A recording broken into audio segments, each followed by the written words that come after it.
You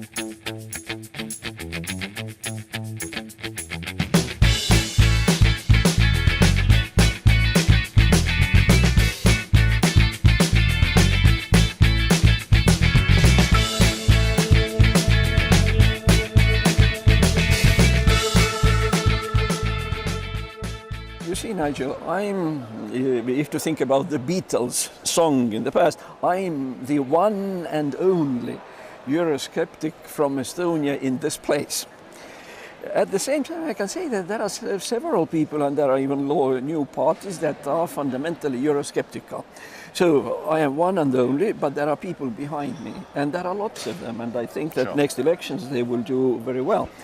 But there is still one thing, perhaps when you came to Pärnu, you understood that people are a little bit, let's say, not scary, uncomfortable perhaps, thinking about that if there will be no European Union one day, because they are accustomed to euro currency, to this and that, Schengen and so on, and no euro and European Union one day. You are the master of creating a new Europe. By the way, I'm capitally against when they say that you destroy the Europe. No, you build the new one. It's a different vision. Absolutely. It's a different vision. Can you explain that a little? Well, look, I mean, let's look at Estonia. Okay. In the last 100 years, you've been through lots of changes, an extraordinary number of changes. So I think being fearful of change of itself, is rather silly.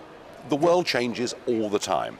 Look, what we have here, inside this building, is a coming together in the 1950s of two countries who 3 times in 70 years had fought each other across the River Rhine.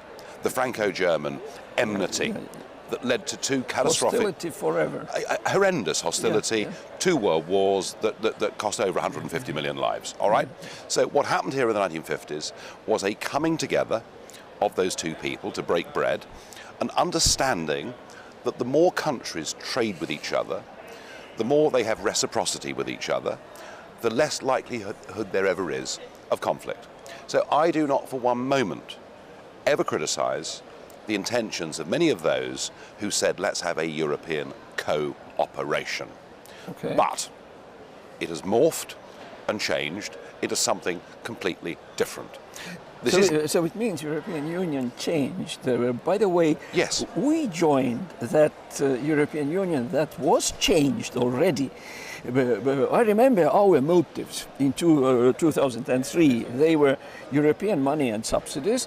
Then it was security issues, and none of them is morally very... Well, I mean, let me just say this, that if you take money and in return you give your freedom and your democracy, it's a very questionable thing to do. But let's look at security. Let's think about Estonia. Let's think about geography. What is more important to Estonians in terms of their future? Who would you rather trust with your future? Would you rather trust the Americans, NATO and the British, or Mr. Juncker after a good lunch and the new European army? Because what we saw yesterday, we've heard it from Juncker, we've heard it from Macron. What we saw yesterday here in this building was the German Chancellor saying we are going to build a real, true European army. Now, no man can serve 2 masters. We either have a European army or we have NATO. We've entered into a new Cold War against America. Even Mr. Verhofstadt yesterday, the leader of the ALDE. By the way, this was a terrible moment. Let us not forget that leader of one of the respected parties, small but still respected, ALDE, Guy Verhofstadt, openly said that there is hostility or there is animosity between American side of NATO and European. Well, what he said was much stronger than that. What he said was that America could pose a threat to Europe. Now, what an insult this is to generations of Americans who came and freed Europe. And you may have seen Donald Trump tweeting back, saying that in Paris they were beginning to learn German until the US forces came along. So we've entered a new Cold War with America. So I would urge Estonians, just take 2 steps back, have a little think about the future. Have a little think about what if Russia was to pose a threat at some point in the future. Where do you think your security is best placed? And I am absolutely certain that if I was Estonian, I would say NATO, an governmental cooperative model was better than this bizarre idea of a European army. By the way, these were the British Navy, the guys who helped to make Estonia independent. I know. Because it was Admiral Sinclair's fleet who stood in Tallinn and next to Riga, etc., who actually protected all our area with no NATO. No. It was military cooperation, military alliance, and it was a thinking that we are together in a certain way. Well, 100 years on, yes. Brexit Britain is there to help you again if you need it through the cooperative structure of NATO. But this European army will remove NATO from European soil. By the way, that was an interesting moment in Estonian history. It was from April the 1st till May the 1st, 2004. For 1 month we were members of NATO, but we were not yet in European Union. That was the right place to be. Yes, so it was. But what's going? Of course, we are looking at the example of Brexit. We cannot repeat very many things because we are smaller and weak and whatnot. Okay, Nigel, you are going to wave goodbye to us. We feel sorry, except perhaps for Verhofstadt, that you are gone.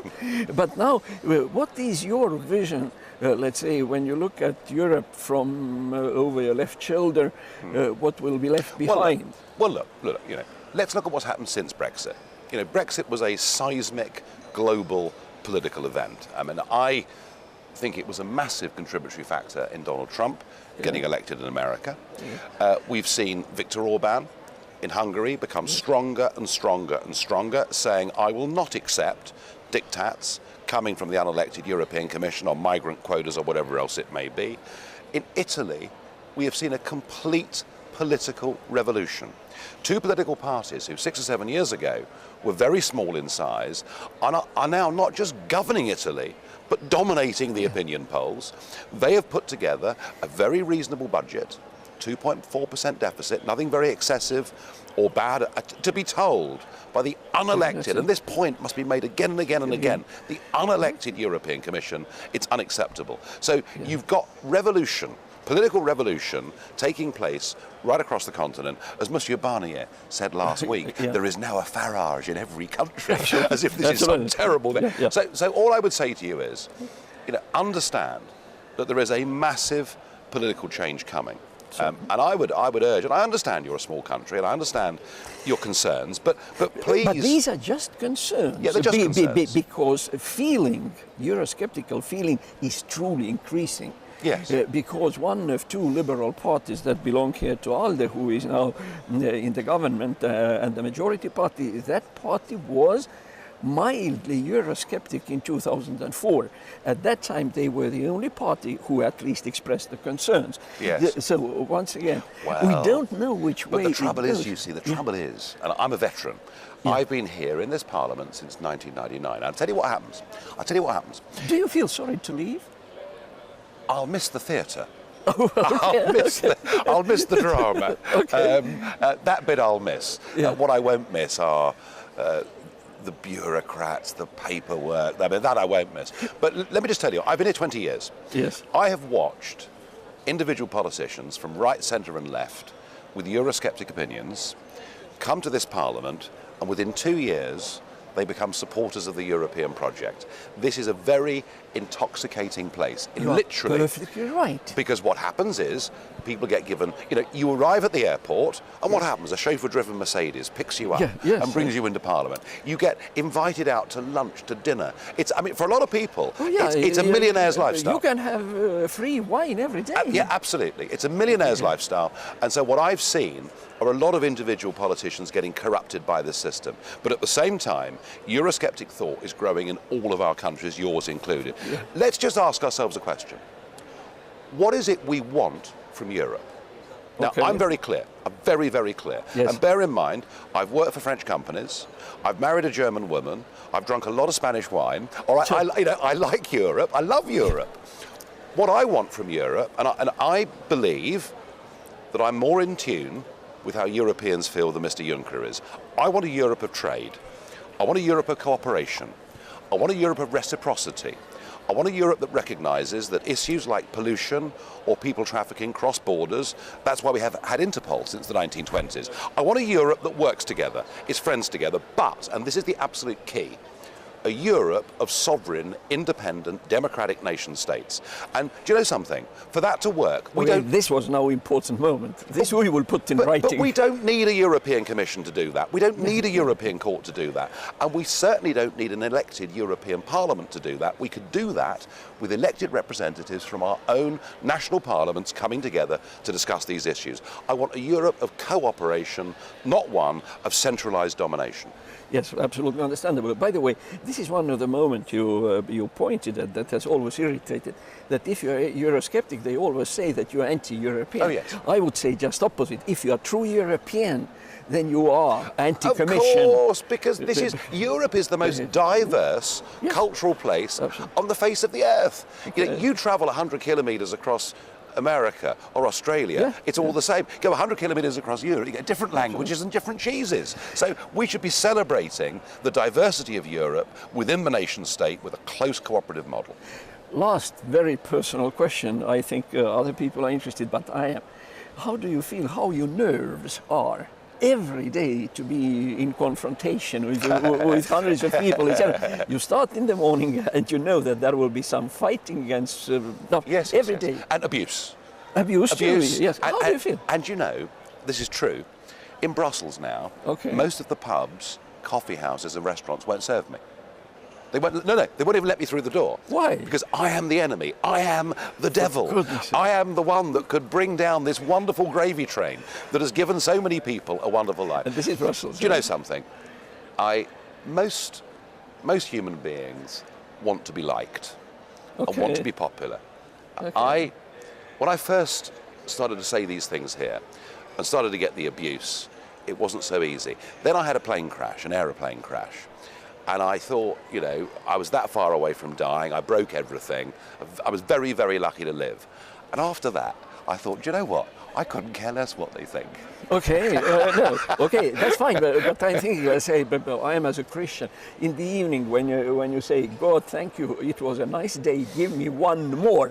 Do you ask for yourself one more? Well, do you know something? I mean, honestly, on a philosophical level, I feel incredibly lucky to have survived what I went through. I feel incredibly lucky that I've got the freedom, I'm unconstrained to fight and campaign for the things that I think. And I'm not a career politician. I was a businessman. I came into this out of motivation, and I think I'm winning. Okay, and thank you very much. Good luck.